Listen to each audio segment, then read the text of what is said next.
Puji Tuhan, selamat malam lagi kita bertemu di dalam kasih Tuhan Yesus Kristus. Sebelum kita mendengarkan renungan firman Tuhan malam hari ini, mari kita berdoa. Bapa di dalam surga, terima kasih kalau Engkau kembali memberi kesempatan kepada kami untuk merenungkan tentang kebenaran firman-Mu yang harus kami miliki dalam hidup kami, melewati hari-hari, sehingga kami boleh melihat kembali kedahsyatan kuasa-Mu terjadi dalam hidup kami. Terima kasih Bapa, sertai setiap kami yang telah bersedia untuk menerima setiap firman Tuhan. Hati kami terbuka untuk firman-Mu, biarlah terang firman Tuhan menerangi kehidupan kami lagi pada sepanjang waktu ini. Dalam nama Yesus kami berdoa, amin. Puji Tuhan, kalau malam hari ini kita kembali boleh merenungkan firman Tuhan. Firman Tuhan saya ambil dari Markus 14 ayat yang ketiga sampai ke-9 sebagai bacaan kita malam hari ini. Saya bacakan. Markus 14 ayat 3 sampai 9. Yesus diurapi. Ketika Yesus berada di Betania, di rumah Simon si Kusta dan sedang duduk makan, datanglah seorang perempuan membawa suatu buli-buli pualam berisi minyak narwastu murni yang mahal harganya. Setelah dipecahkannya leher buli-buli itu, dicurahkannya minyak itu ke atas kepala Yesus. Ada orang yang menjadi gusar dan berkata seorang kepada yang lain, "Untuk apa pemborosan minyak narwastu ini?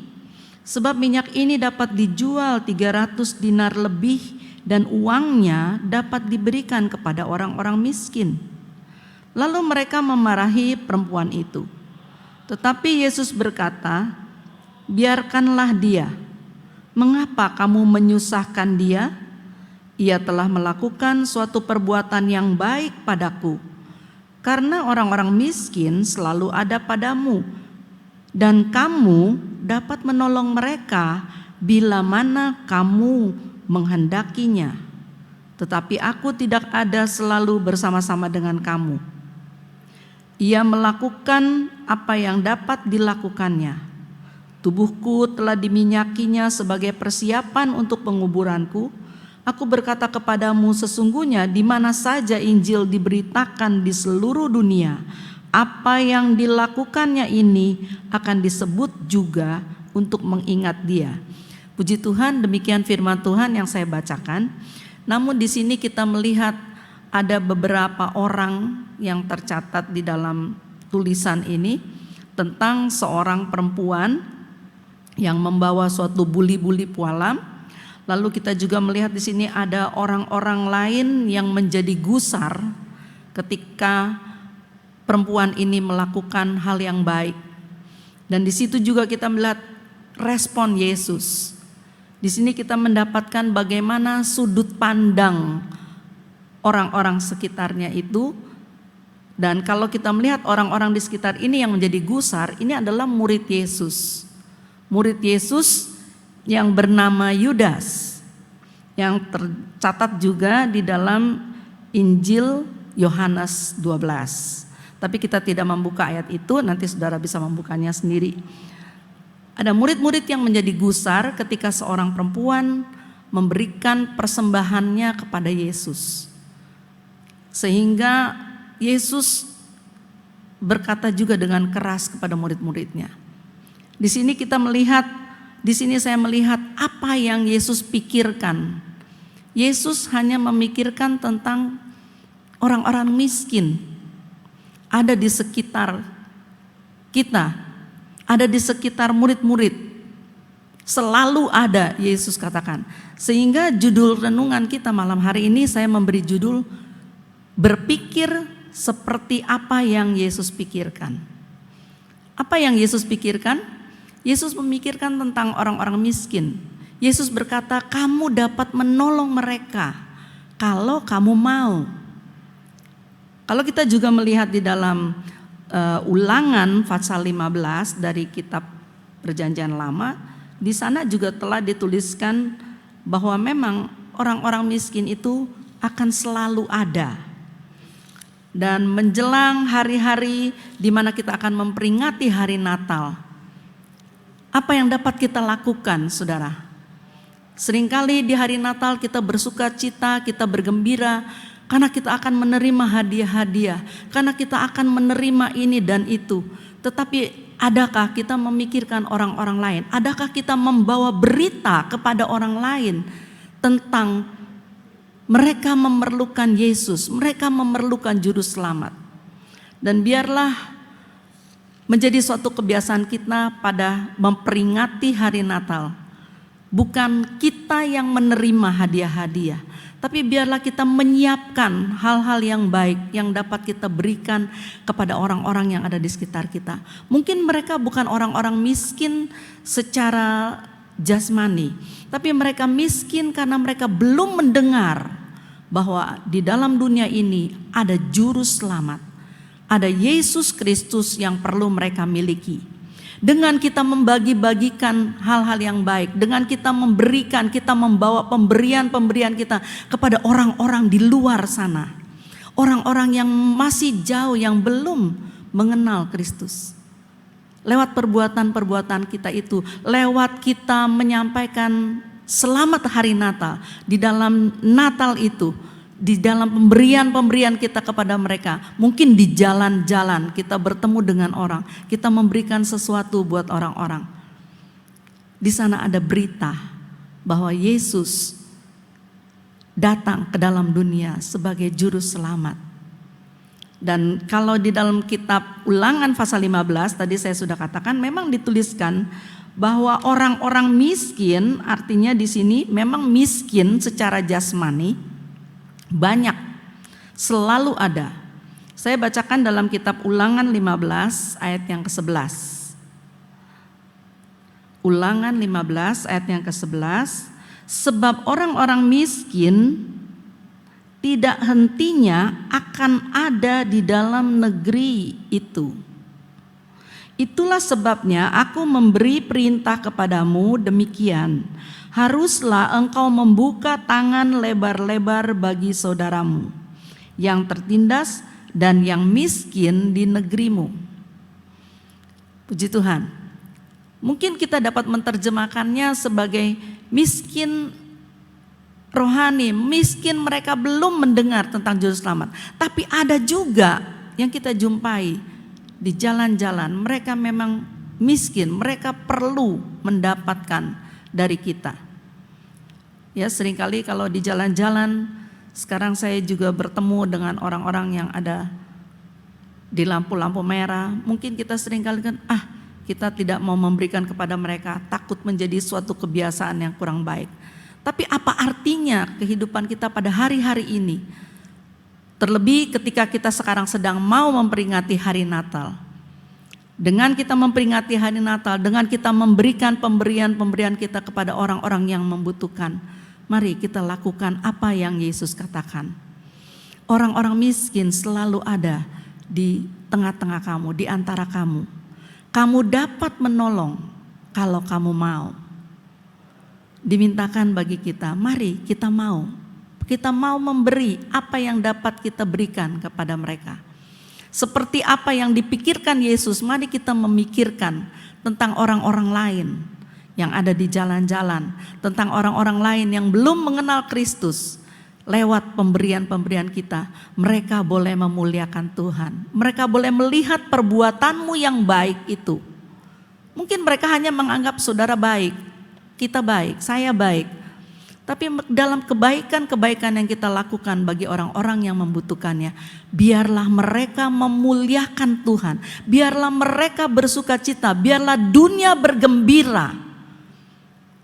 Sekalipun menghadapi masa pandemi seperti ini, tetapi biarlah sukacita yang kita miliki, kita juga boleh berbagi kepada mereka. Karena kesukaan dari Tuhan tidak henti-hentinya Tuhan berikan bagi kita. Sehingga kita masih dapat tersenyum dalam keadaan-keadaan yang sulit. Kita masih dapat menikmati berkat-berkat Tuhan. Baiklah kita berbagi dengan orang-orang di luar sana.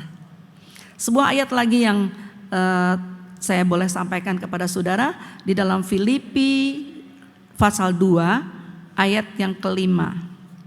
Sebagaimana dituliskan oleh Rasul Paulus, diingatkan oleh Rasul Paulus buat kita di dalam Filipi pasal 2 yang dituliskan demikian. Filipi pasal 2 ayat yang kelima. Hendaklah kamu dalam hidupmu bersama. Sekali lagi saya ulangi, hendaklah kamu dalam hidupmu bersama.